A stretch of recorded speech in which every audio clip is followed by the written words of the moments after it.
Hi അമ്മയും ഞാനിലേക്ക് സ്വാഗതം. അപ്പോൾ നമ്മളെ കാപ്പി ഉണക്കാനിട്ടിട്ട് ഏകദേശം ഒരു 8 ദിവസങ്ങളായി. കുറച്ച് ഉണ്ടായിരുന്നുള്ളൂ കേട്ടോ. അപ്പോൾ അതൊക്കെ ഉണങ്ങി കഴിഞ്ഞു. ഇന്ന് നമ്മളതൊരു ചാക്കിലേക്ക് ആക്കി വെക്കാൻ പോവുകയാണ്.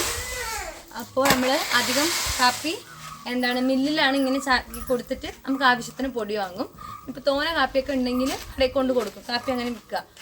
പൊടിയായിട്ട് ഇങ്ങനെ വീട്ടിലിപ്പോൾ പണ്ടത്തെ പോലെ ആരും പൊടിക്കാറില്ല കേട്ടോ.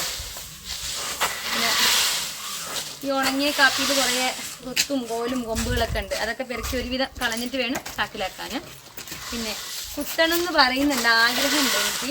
അമ്മ പറയും പണ്ട് ഇവിടെ കാപ്പി കുത്തി അവരങ്ങനെ കാപ്പി ഉണ്ടാക്കാറുണ്ടെന്ന്. അങ്ങനെ ആഗ്രഹമുണ്ട്, നോക്കട്ടെ. ചാക്കിലാക്കിയിട്ട് ആദ്യം ഇത് പരുത്താക്കണം. അങ്ങനെ കുറച്ച് പ്രോസസ്സിങ് ഉണ്ടെന്ന് തോന്നുന്നുണ്ട്. അപ്പോൾ ആദ്യം ഒന്ന് നമ്മൾ കാപ്പി കൂട്ടട്ടെ. മീനുകുട്ടി ഞങ്ങളൊരു വീട്ടിൽ കൂടലൊക്കെ പോയി വന്നതാണ്. അത്ര നിന്ന് ഉറങ്ങി നല്ല ബിരിയാണിക്ക് കഴിച്ചു വന്നപ്പോൾ എണീറ്റ് വരുന്നുണ്ട്. അപ്പോൾ നമ്മൾ കാപ്പിയൊക്കെ എടുത്തു വെച്ച് കഴിഞ്ഞു കേട്ടോ. മീനുകുട്ടി എല്ലാം കഴിഞ്ഞപ്പോൾ മാസ്കൊക്കെ ഇട്ട് വന്നിരിക്കുക നമ്മളെ സഹായിക്കാനായിട്ട്. കഴിഞ്ഞു മീനുട്ടി, മതി മതി നിർത്തിക്കോ.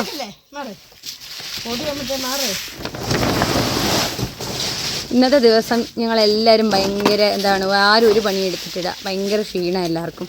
ഒരു ജാതി വെയിലാണ്. പിന്നെ ഉച്ചയ്ക്ക് ഒരു വീട്ടിൽ കൂടുതലിന് പോയി ബിരിയാണിയൊക്കെ കഴിച്ചു വന്നപ്പോൾ ഭയങ്കര ക്ഷീണമൊക്കെയാണ്. അപ്പോൾ പിന്നെ കാപ്പി തന്നെ നാളെ കൂട്ടാമെന്ന് വിചാരിച്ചപ്പോൾ മാറി വീഴും. കാപ്പി ഉണങ്ങിക്കഴിഞ്ഞാൽ ഇങ്ങനെ ഉരുണ്ടൊക്കെ വീഴും ചിലപ്പോൾ. അപ്പോൾ ഞങ്ങൾ ഈ കാപ്പിയൊക്കെ ഇതിലേക്ക് കോരി വെച്ചിട്ടുണ്ട് കേട്ടോ. അപ്പം എന്നാലും നമ്മൾ സഹായിച്ചു. എന്നാലും അവരെന്നെ ചെറിയ വഴക്ക് പറഞ്ഞു കേട്ടോ.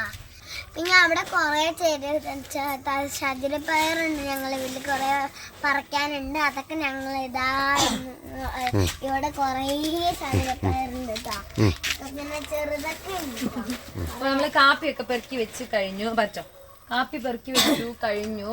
കുറേ ചതുരപ്പയറുണ്ട് കേട്ടോ. കുറേ കാലമായിട്ട് ഇഷ്ടം പോലെ പൂവുണ്ടാവും. പക്ഷെ പക്ഷികളൊന്നും നമുക്ക് തരാറില്ല. ഇപ്പം ഇതിങ്ങനെ കിട്ടാൻ കാരണം എന്ന് വെച്ചാൽ കാപ്പിയൊക്കെ പഴുത്തില്ലേ.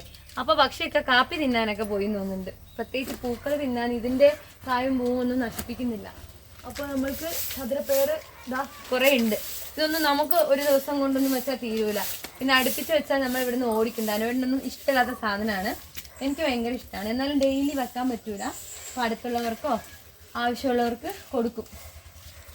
നല്ല ഗുണമുള്ള സാധനമാണ്. ഇതിനൊരു പ്രത്യേക ടേസ്റ്റാണ്. എനിക്കിതിനൊരു ബിരിയാണീൻ്റെ ഒരു ഫ്ലേവറൊക്കെ എനിക്ക് ഫീൽ ചെയ്യാറുണ്ട്. ഓരോരുത്തർക്കും ഓരോ ടേസ്റ്റാണ് കേട്ടോ. എന്തായാലും ഞാൻ കാപ്പിക്കുരി 2 ദിവസം കഴിഞ്ഞാൽ കുത്തി സ്വന്തം കാപ്പിപ്പൊടി വറുത്തുണ്ടാക്കണം എന്നൊക്കെ വിചാരിക്കുന്നുണ്ട്. അപ്പോൾ ഇന്നിനി അതിന് സമയമൊന്നുമില്ലല്ലോ. അത് നല്ല പണിയാണ്. അത് ഉരലൊക്കെ കുറേ ആയിട്ട് ഉപയോഗിക്കാണ്ട് അവിടെ മാറ്റിയിട്ടിരിക്കുകയാണ്. ഇനി അതൊക്കെ ഒന്ന് വൃത്തിയാക്കി എടുത്ത് ട്രൈ ചെയ്ത് നോക്കണം. എന്നാൽ നമുക്ക് അന്ന് കാണാം. അപ്പോൾ ഞങ്ങൾക്ക് കുറേ പറിക്കാനുണ്ട്. ഇനിയും ഇതിൻ്റെ ഏകദേശം ഒരു പാത്രം കൂടി കിട്ടാനുണ്ടാവും. ഒക്കെ ഞങ്ങൾ പറിച്ചു വെക്കാൻ പോവുകയാണ്. നമുക്ക് പെട്ടെന്ന് തന്നെ അടുത്തൊരു വീഡിയോയിൽ കാണാം. എന്നാൽ എല്ലാവരോടും ബായ്. മീനുക്കുട്ടി എവിടെ പോയി? ബൈ.